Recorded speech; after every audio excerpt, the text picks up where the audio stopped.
session on eyeball. The specific learning objectives of this session are to describe the structure of the eyeball and to learn the applied anatomy of the eyeball. The eyeball is located in the orbit. It is covered by three concentric coats. The outermost fibrous coat consists of the sclera and the cornea. The middle vascular coat is also called the uveal tract. Now this includes the choroid, the ciliary body and the iris. And the innermost nervous coat is made up of the retina. The sclera makes up about 5/6 of the posterior part of the eyeball. The sclera gives attachment to the extraocular muscles of the eye. And the sclera is separated from the bulbar fascia by a space which is known as the episcleral space. And it is within this space that the eyeball rotates or moves. Next, coming to the cornea. The cornea forms the anterior 1/6 of the eyeball. Limbus is the junction between the cornea and the sclera. Cornea is an avascular structure. So how does it get its nourishment then? It gets or derives its nourishment from the lacrimal fluid and also from a fluid which is called the aqueous humor. The cornea is sensitive to pain because it is innervated by the ophthalmic nerve. The cornea is a transparent structure because of two reasons. One is because it has no blood vessels in it, and point number two, because of the uniform organization of the collagen fibers within it. Now coming to the layers of the cornea has about 5 layers in it. The outermost layer is the corneal epithelium. Now this is the conjunctiva of the eye. It is lined by stratified squamous non-keratinized epithelium, below which lies the Bowman's membrane, and then you find a substantia propria, which is a layer which consists of bundles of collagen fibers, and just beneath it you find the Descemet's membrane, and the innermost layer is the endothelium. Next, coming to the choroid. Now the choroid is the posterior part of the uveal tract. Now this is a pigmented layer which appears dark brown in color, and this layer is sandwiched between the retina and the sclera, and anteriorly it ends in a ciliary body.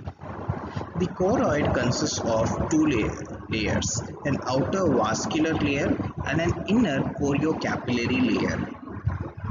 The basic function of the choroid is to support the retina, and it also provides nutrition to its outer and inner layers of the retina. It also absorbs light and prevents reflection. The lens. The ciliary muscles are basically parasympathetic in innervation, and they help in the accommodation reflection. Next, coming to the iris. Now the iris is the anterior part of the uveal tract, and it's a circular diaphragm with a circular opening which is called as the pupil.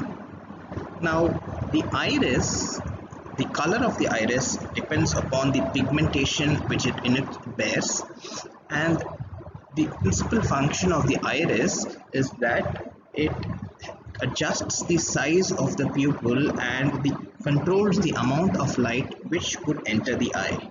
And this is achieved by two muscles which are present within the iris. One is the sphincter pupillae, which is innervated by the parasympathetic nerves, and the other is the dilata pupillae, which is innervated by the sympathetic nerve. The retina is the innermost layer of the eyeball.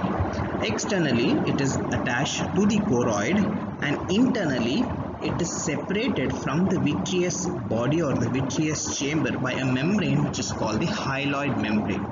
And anteriorly, the retina ends in an irregular margin which is called the oro serrata. The layers of the retina are 10 in number.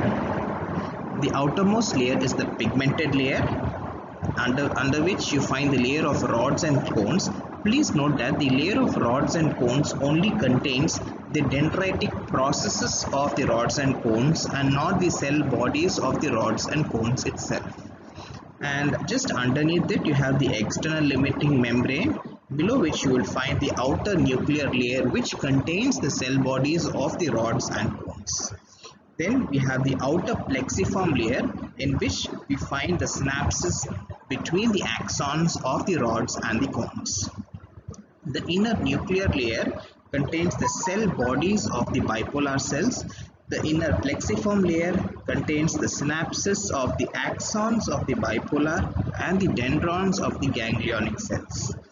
Then we have the layer which is called ganglionic cell layer, which contains the cell bodies of the ganglionic cells, followed by stratum opticum, which contains the axons of the ganglionic cells, and the last layer is the internal limiting membrane.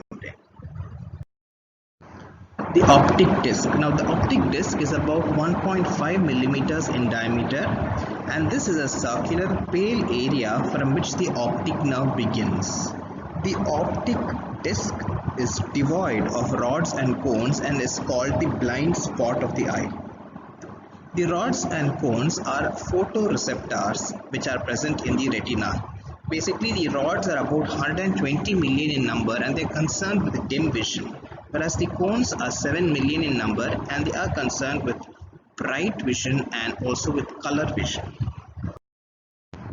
The macula lutea. Now this is a very important, one of the important regions of the retina. It is an yellowish area in the posterior pole of the eyeball, about 3 millimeter lateral to the optic disc.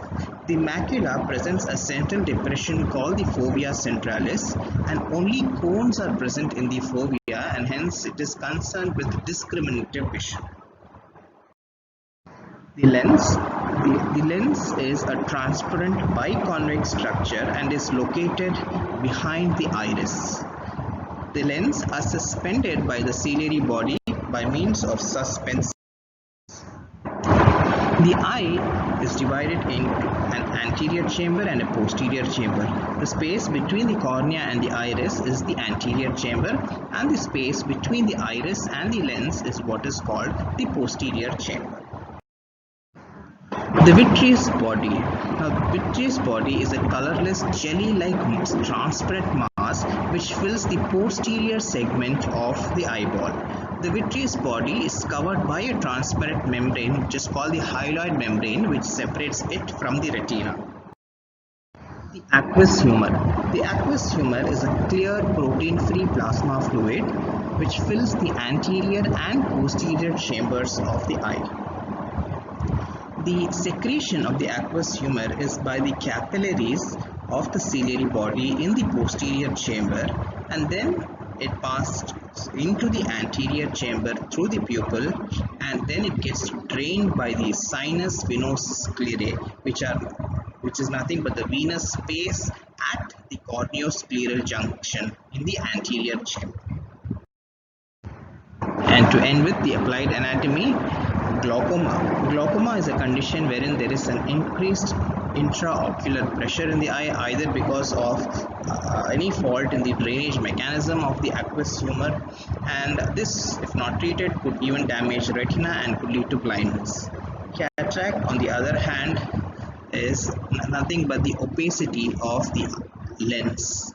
As we age, the lens could lose its transparency and become opaque, and this is one of the most common causes of blindness in the elderly.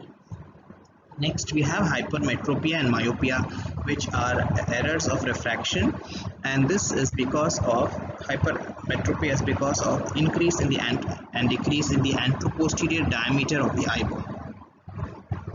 Next, we have the corneal transplant. This is the most common transplant surgeries of the cornea, because cornea itself is not able to regenerate itself because it is avascular, and also corneal transplants are much easier because the chances of rejection are almost nil because these structures are avascular.